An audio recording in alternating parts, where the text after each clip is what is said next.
প্রাথমিক শিক্ষার মানোন্নয়ন, শ্রেণী কার্যক্রম পরিচালনা এবং মনিটরিং নিশ্চিত করতে আগামী মাসখানেকের মধ্যে নতুন নীতিমালা প্রণয়ন করা হবে।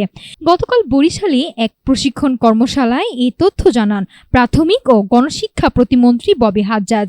নতুন এই নীতিমালার ভিত্তিতেই পরিচালিত হবে দেশের সব সরকারি প্রাথমিক বিদ্যালয়।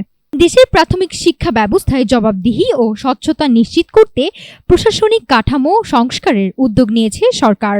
তারই অংশ হিসেবে বরিশাল নগরীর শিল্পকলা একাডেমিতে অনুষ্ঠিত হয় দিনব্যাপী প্রশিক্ষণ কর্মশালায় শ্রেণী কার্যক্রম পরিচালনা, মনিটরিং এবং সার্বিক প্রশাসনিক কাঠামো শক্তিশালী করার উপর আলোকপাত করা হয়।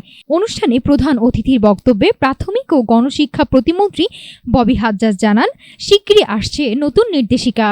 প্রাথমিক ও গণশিক্ষা প্রতিমন্ত্রী ববি হাজ্জাজ বলেছেন, মাসখানেকের মধ্যে আমরা নতুন নীতিমালা প্রণয়ন করব, যার আলোকে আমাদের সব কর্মকর্তা তাদের কার্যক্রম পরিচালনা করবেন। সেই আলোকে আমাদের প্রাথমিক শিক্ষা পরিবার ও সরকারি প্রাথমিক বিদ্যালয়গুলো পরিচালিত হবে।